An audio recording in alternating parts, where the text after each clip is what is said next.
No próximo capítulo da novela Três Graças, Gerluce passa o dia tentando fugir do assunto Paulinho. Mas Josefa percebe tudo. A idosa, com aquele olhar que atravessa a alma, solta um conselho certeiro. A felicidade não gosta de gente que hesita. A frase bate mais forte do que ela gostaria de admitir. Resultado: horas depois, Gerluce procura Paulinho, pega o rapaz de surpresa e anuncia que resolveu ir à casa de praia com ele. O sorriso dele entrega tudo o que estava engolido desde a recusa inicial. Enquanto isso, em outro canto, Meg deixa Samira completamente gelada ao revelar, como quem comenta o tempo, que Juquinha é policial. Samira tenta disfarçar, mas dá para ouvir o coração dela acelerando só pela respiração curta. Um único detalhe, e todos os segredos dela podem explodir. Antes de continuar, clique no botão de gostei, se inscreva no canal e comente de qual cidade você assiste a novela. Do lado oposto da cidade, Joely entra na igreja e uma lembrança antiga acorda dentro dela. O rosto de Jorginho, a peça que faltava no quebra-cabeça. É nesse clima que Pastor Albérico corre atrás de Jorginho, pedindo, quase implorando, que ele não faça nenhuma loucura quando souber que Raul é o pai do filho da jovem. Mas o baque maior vem quando Joely encara Jorginho sem piscar e dispara. Você é meu pai? A pergunta que ele fugiu por uma vida inteira finalmente o alcança. No escritório, o clima pesa ainda mais. Ferete pressiona Leonardo com perguntas afiadas sobre o motivo de sua tristeza. Mas o rapaz mal consegue sustentar o olhar. E para piorar, Macedo chega avisando que o paradeiro de Cláudia continua um enigma. Notícia que só deixa o vilão mais inquieto. Em paralelo, Juquinha mostra que tem coração grande.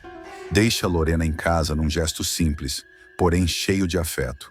Já Misael, sem paciência para rodeios, cobra Joaquim por estar evitando Lígia. Fugir, nessa altura, é pedir para o sofrimento dobrar. Ferete foge para a Europa com milhões escondidos e acaba encontrado morto por Leonardo. A derrocada de Ferete promete incendiar a fase decisiva, levando o vilão a um destino brutal, inesperado e carregado de consequências. Um fim que ecoa tudo o que ele sembrava desde o início. Corrupção, ambição doentia, manipulação e destruição por onde passou. Sua trajetória, que parecia blindada pelo dinheiro e pela frieza estratégica, começará a ruir de maneira acelerada, empurrando-o para uma fuga desesperada que só adia o inevitável. Nos próximos capítulos, a novela mergulhará profundamente nesse colapso e, em paralelo, mostrará a ascensão inesperada de Gerluce, que finalmente encontrará um lugar de luz depois de anos de tropeços. O início do fim se dará logo após a revelação completa do esquema milionário de falsificação de remédios. A polícia fecha o cerco, a imprensa transforma Ferete em manchete, e os doentes afetados por seus medicamentos adulterados começam a surgir como rostos concretos. Histórias reais, dramas pessoais que galvanizam a cidade inteira contra ele. Ferete, sempre acostumado a operar nas sombras, sente pela primeira vez o peso esmagador da opinião pública e o cerco institucional que antes conseguia manipular com facilidade. Discreto e feroz como um predador acuado, ele monta uma operação relâmpago para desaparecer. Usa contas bancárias fantasmas, cartões clonados, documentos frios e contatos suspeitos nas fronteiras. Em questão de horas, consegue embarcar para a Europa com parte da fortuna desviada. Dinheiro escondido em cofres privados, itens de luxo, barras de ouro e até criptomoedas com histórico apagado. É o grande golpe final, a tentativa desesperada de recomeçar a vida longe das autoridades brasileiras. Mas Ferete não percebe que, naquele momento, sua queda já estava selada. O vilão se transforma num fantasma vivaço, mas condenado. Do outro lado da trama, a Interpol passa a monitorá-lo. Informações cruzadas, denúncias anônimas e até mensagens deixadas por antigos cúmplices se tornam pistas. Enquanto isso, Ferete se esconde em hotéis baratos, apartamentos de amigos antigos, lugares onde ninguém jamais o imaginaria. A paranoia começa a consumir o vilão. Ele troca de celular diariamente. Não permanece 48 horas no mesmo endereço e passa a andar armado, desconfiado até do silêncio. Em certos momentos, conversa sozinho, convencido de que está prestes a ser capturado.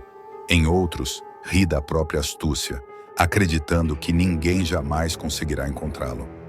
Mas o destino já estava ali, caminhando ao lado dele sem que percebesse. Nos capítulos seguintes, a tensão aumenta.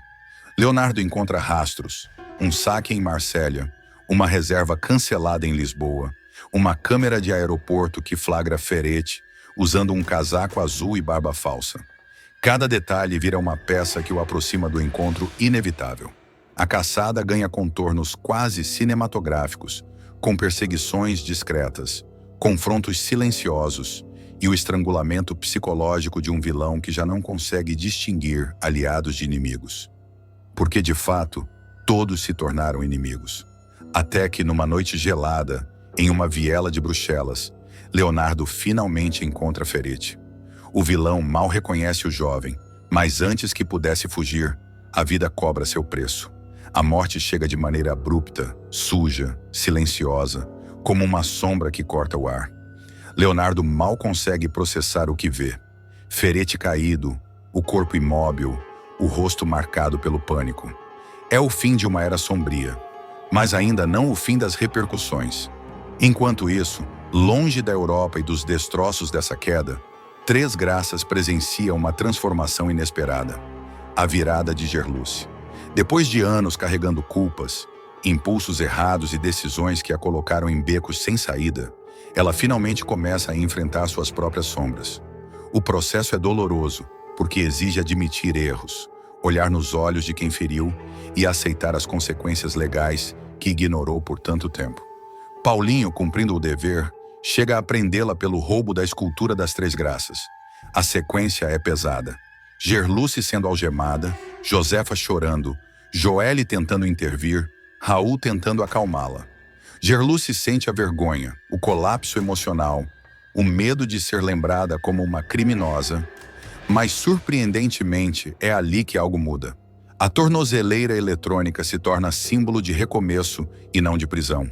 É nesse momento que ela decide transformar a própria história. A grande virada de Gerluce acontece quando a verdade sobre a bebê Ana Maria das Graças explode. A criança, entregue a Lena e Herculano logo ao nascer, vivia sob uma teia de mentiras forjada por uma gravidez falsa.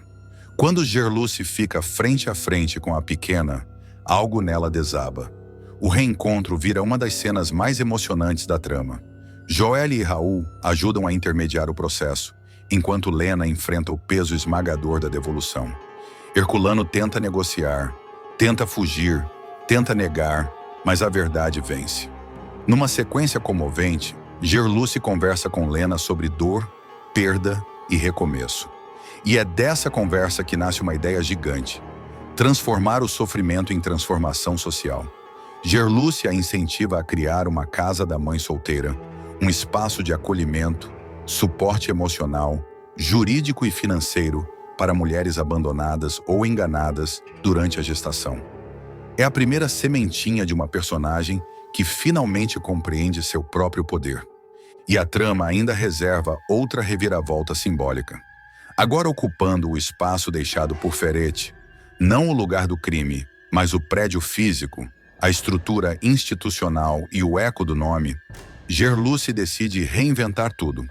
A ONG antes usada para lavar dinheiro e mascarar ilegalidades passa por uma transformação profunda. Ela a rebatiza de Fundação Lígia Maria das Graças. A instituição renasce com missão oposta à anterior: distribuir medicamentos verdadeiros, fiscalizados, éticos e atender quem realmente precisa. Aquelas paredes marcadas por corrupção agora abrigam esperança. Paralelamente, o romance com Paulinho se fortalece. O policial que sempre enxergou a essência dela, apesar dos erros, passa a ser sua âncora emocional. Os dois enfrentam julgamentos, olhares tortos, comentários maldosos, mas resistem. Ele acredita na mudança dela. Ela acredita que pode ser melhor. O casamento, selado em meio a tantas provações, funciona como síntese da virada narrativa. O amor que sobrevive ao caos, mas que só existe porque houve coragem para nascer das ruínas. A notícia chega primeiro pela imprensa internacional e rapidamente vira manchete em toda a cidade.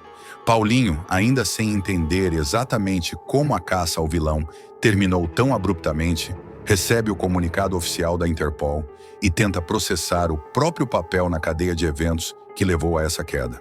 A ficha só cai quando ele percebe que a ausência de Ferete abre portas, algumas perigosas, outras libertadoras, para quem ficou.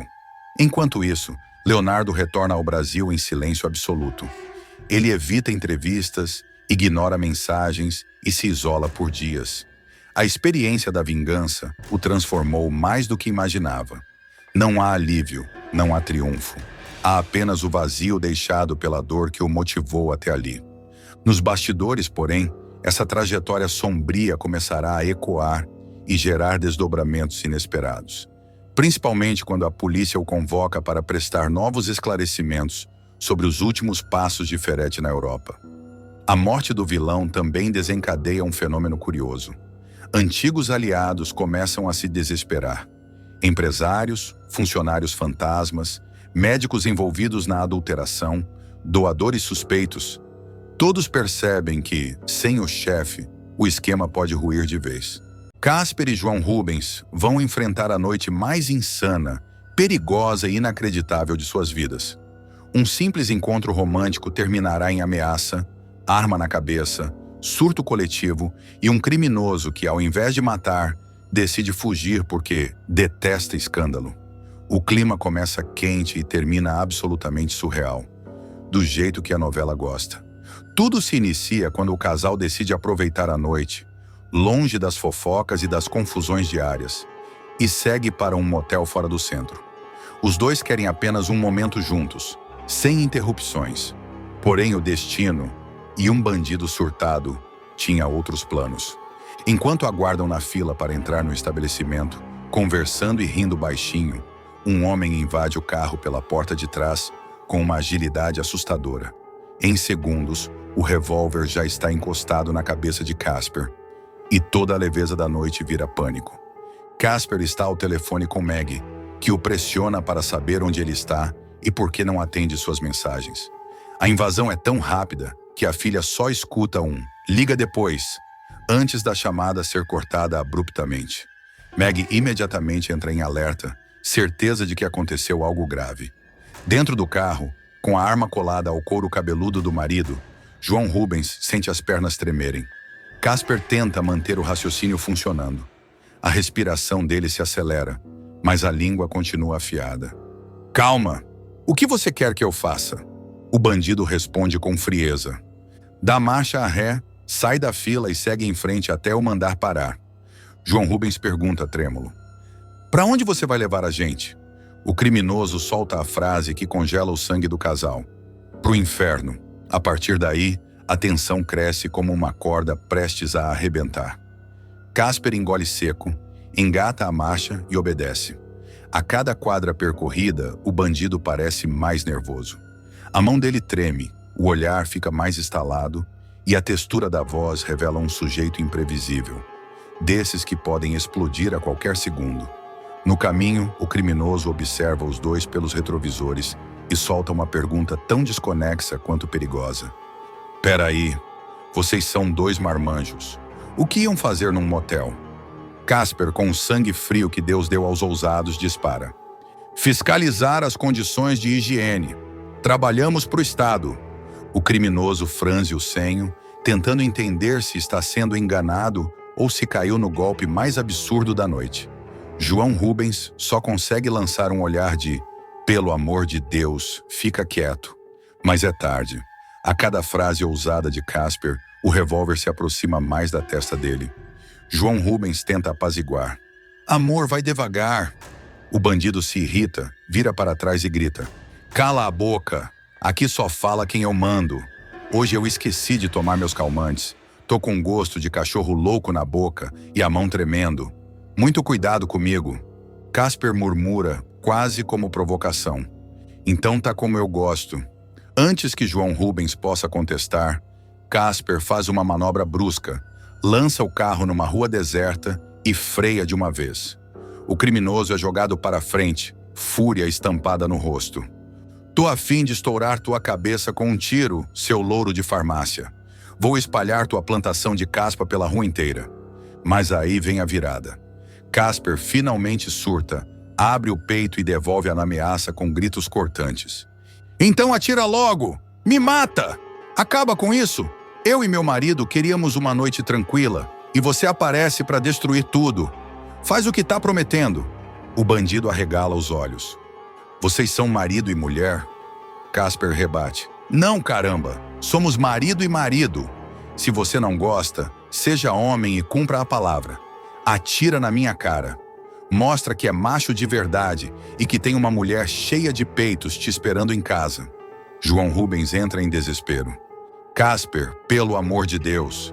O criminoso, por sua vez, fica imóvel. O braço treme, o dedo escorrega no gatilho. A respiração dele falha. Ele encara Casper por longos segundos. Segundos que parecem durar horas.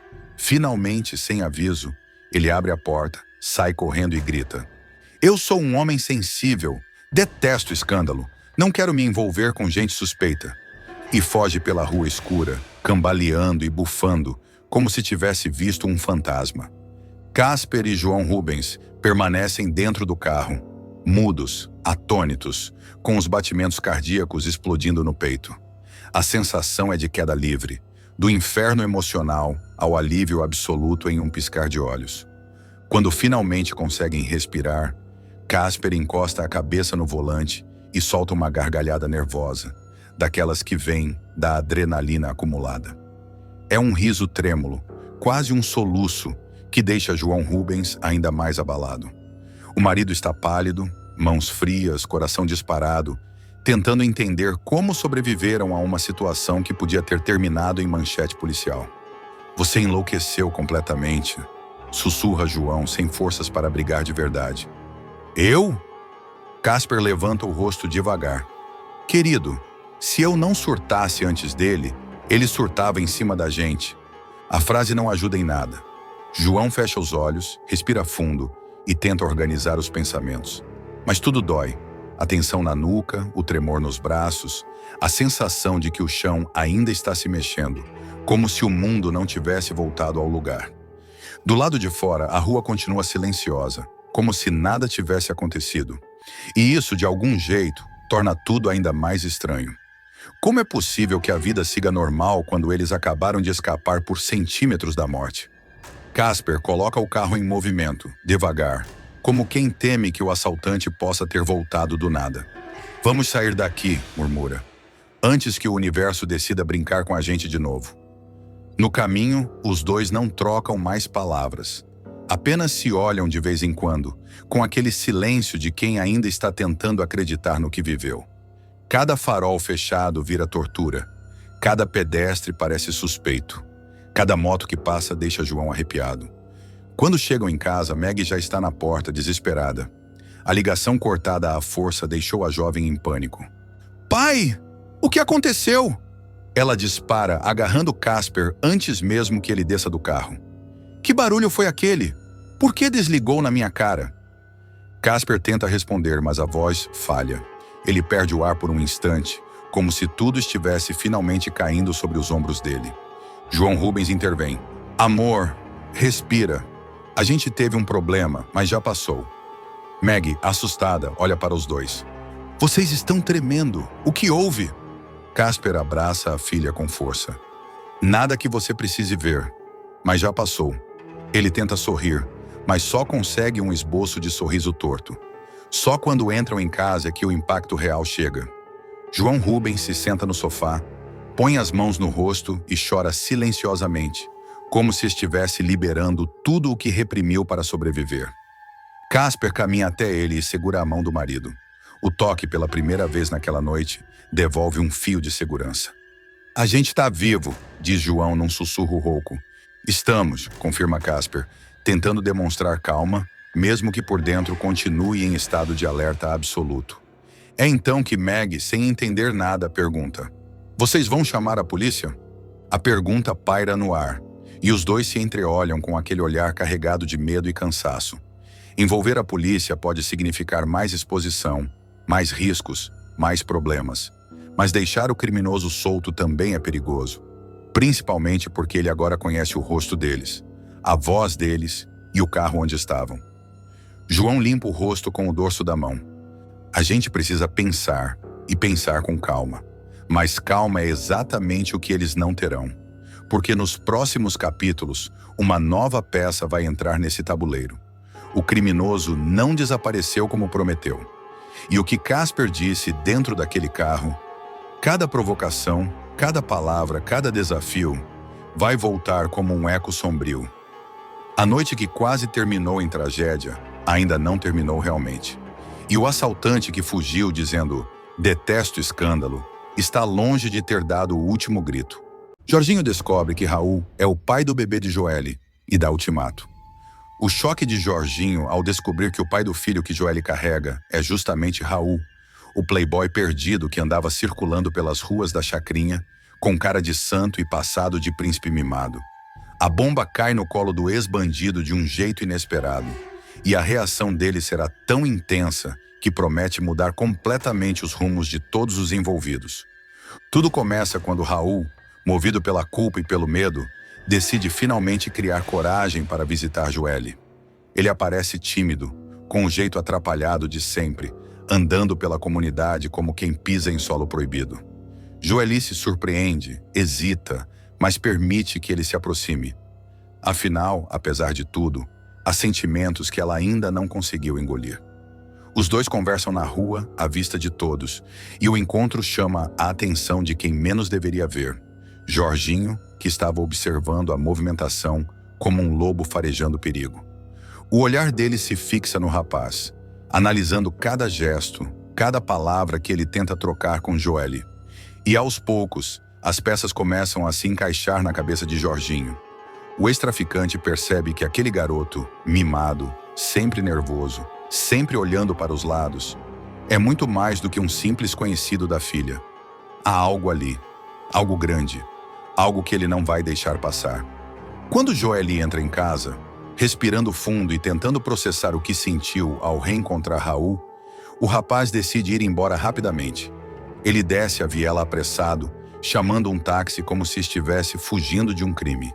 E é nesse exato momento que o destino decide cruzar seu caminho com o de Jorginho. O ex-bandido surge atrás dele, silencioso como uma sombra, até que sua voz grave corta o ar. Foi você, não foi? Quem fez mal para aquela menina? Raul empalidece na mesma hora.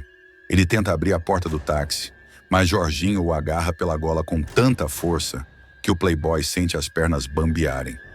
Nem pense em fazer isso. Eu e você vamos ter uma conversa. A tensão cresce como fogo na palha. Raul vê claramente que dessa vez não há para onde correr. Não na frente daquele homem. O ex-bandido o conduz até um bar simples, afastado do movimento, onde os dois se sentam frente a frente. O medo lateja nos olhos de Raul, mas Jorginho está calmo demais, e isso o assusta ainda mais. Então sua família é muito rica, provoca Jorginho. Raul engole seco, mas decide responder. É milionária, mas tudo que eu tenho é uma mesada, uma miséria para eles, confessa, quase envergonhado. Jorginho ri com deboche, mas não é um riso leve. É um riso que ameaça. Merreca que você torra tudo no que não presta. E ainda compra fiado lá com o Bagdá. E fica devendo. Não é assim, tenta defender-se Raul. Não? E numa dessas visitas à boca da chacrinha, você viu a menina e passou a conversa nela. É isso, afirma Jorginho, cortante. Raul protesta, dessa vez com mais firmeza. Ele fala rápido, a voz trêmula. Eu amo a Joelle, de verdade. Não foi jogada, não foi acaso. Eu me apaixonei. Se não fosse o lixo que eu sou, eu já tinha fugido com ela. Mas Jorginho não amolece. O olhar dele pesa como chumbo. Para se afundar no seu vício e arrastar a menina junto. Você mesmo disse, é um merda. E a Joelle merece mais que isso. Muito mais. Raul abaixa a cabeça. Pela primeira vez, alguém diz em voz alta exatamente o que ele teme ser. E dói. Dói porque é verdade. Dói porque Joelle já pagou caro demais por acreditar nele. O playboy respira fundo e, tentando entender a situação, ousa perguntar. Mas Por que você se importa tanto assim com ela? Que diferença isso faz para você? Jorginho sustenta o olhar, firme, enigmático, como quem guarda um segredo grande demais para ser revelado ali. Você vai saber, mas só quando chegar a hora, responde, deixando um silêncio pesado entre os dois. Em seguida, ele se inclina para frente, firme como um pai que protege o que é seu. Por enquanto, se quiser ver a menina, pode vir. Mas uma coisa eu te garanto. A partir de hoje, o Bagdá não vai encostar um dedo em você. Entendeu? Raul acena com a cabeça, confuso, aliviado e ainda mais assustado, porque de repente não era mais o traficante que ele precisava temer. Era Jorginho. E Jorginho não brinca com aquilo que ama. Enquanto isso, longe dali, Joely sente uma estranha inquietação. É como se uma sombra estivesse prestes a cair sobre ela. Ou talvez uma verdade enorme estivesse prestes a vir à tona. Algo que pode unir ou destruir tudo o que ela conhece. O encontro entre Jorginho e Raul deixa marcas profundas, e o impacto se espalha pela chacrinha como rastilho de pólvora. Logo após deixar o bar, Raul caminha pelas ruas com passos hesitantes, tentando assimilar tudo o que ouviu. A promessa enigmática de Jorginho ecoa na cabeça dele como ameaça e proteção ao mesmo tempo. Ele percebe que, de alguma forma, o ex-bandido tem uma ligação emocional com Joely muito maior do que demonstrou, e isso deixa o rapaz ainda mais inquieto. Enquanto isso, Jorginho observa Raul se afastar com expressão dura, mas um brilho vulnerável surge por trás da máscara de durão. Ele respira fundo, encosta no balcão do bar e fecha os olhos por um instante, como se travasse uma batalha interna que ninguém poderia imaginar. Há algo não resolvido, algo que ele carrega há anos e que começa a pesar agora que a filha está envolvida com alguém tão problemático quanto Raul. Nos próximos capítulos, essa angústia vai vir à tona de forma explosiva. No mesmo período, Joely sente o comportamento estranho de Raul. Quando ele aparece dias depois, nervoso, tentando se aproximar dela com mais cuidado e respeito, a jovem nota que algo mudou. Ele fala menos, pensa mais antes de agir e parece monitorar cada palavra que sai de sua boca, como se tivesse medo de alguém surgir atrás dele. Joely estranha, mas prefere não pressioná-lo. Seus próprios sentimentos já estão confusos demais com a gravidez avançando e o futuro se aproximando como tempestade. Na comunidade, os boatos correm rápido. Bagdá, irritado com a intervenção de Jorginho, chega a atacar o assunto nos bastidores da boca, resmungando que alguém meteu o bedelho onde não devia. Mas o respeito e o medo que Jorginho inspira é suficiente para que qualquer retaliação fique apenas no discurso. Em silêncio, a chacrinha entende que algo grave aconteceu e ninguém ousa se meter entre o ex-traficante e o garotão da mesada curta. As coisas se complicam ainda mais quando Macedo, um dos moradores mais antigos, vê Jorginho andando sozinho pela noite, olhando para o nada. Ele percebe que o ex-bandido está mais abalado do que demonstra e tenta puxar conversa. Mas Jorginho apenas solta um "não é hora" e segue em frente, evitando qualquer aproximação. O segredo envolvendo ele e Joely começa a se insinuar por trás das sombras, prestes a emergir. Raul, por sua vez, tenta mudar. Começa a frequentar reuniões de apoio, tenta se afastar dos vícios e até evita os amigos que o incentivavam ao pior. Mas a transformação dele não passa despercebida, muito menos pelas pessoas erradas. Em um dos próximos capítulos, Raul será confrontado por um dos fornecedores que costumava fiá-lo. O encontro será tenso, e sem que Raul saiba, Jorginho observará tudo à distância, pronto para intervir se necessário. E Joely? A jovem vive dias de incerteza. Conversa com Gerluce, chora escondida no quarto e tenta encontrar forças para seguir. Algo dentro dela diz que o pai de seu bebê ainda tem um papel importante na sua vida, mesmo que o medo de sofrer de novo a faça hesitar. O tempo está contra ela e contra todos. Raul tenta se aproximar de Joely novamente. Pede para conversar, fala mais baixo, mais devagar, como se quisesse provar que está diferente. Ela escuta, mas ainda guarda distância. A ferida do abandono é profunda demais. Ainda assim, quando ele toca na barriga dela com cuidado, como se segurasse um cristal, algo na expressão de Joely vacila. É ali que ela percebe que, goste ou não, eles estão ligados por muito mais do que um erro. Estão ligados por uma vida que está prestes a chegar. É então que Raul faz a pergunta que muda tudo. O seu pai, ele sabe sobre mim? Joely congela. A palavra pai a deixa desconfortável. Ela respira fundo, encara o chão e diz: meu pai não faz parte da minha vida. Raul arregala os olhos. Essa é a peça que ele não tinha. A revelação que faltava. E é nesse exato ponto que o olhar de Jorginho surge ao longe, observando a cena com uma mistura de dor, orgulho e medo. Ele escuta apenas um fragmento, mas é o suficiente para reacender tudo o que ele tentou enterrar por anos.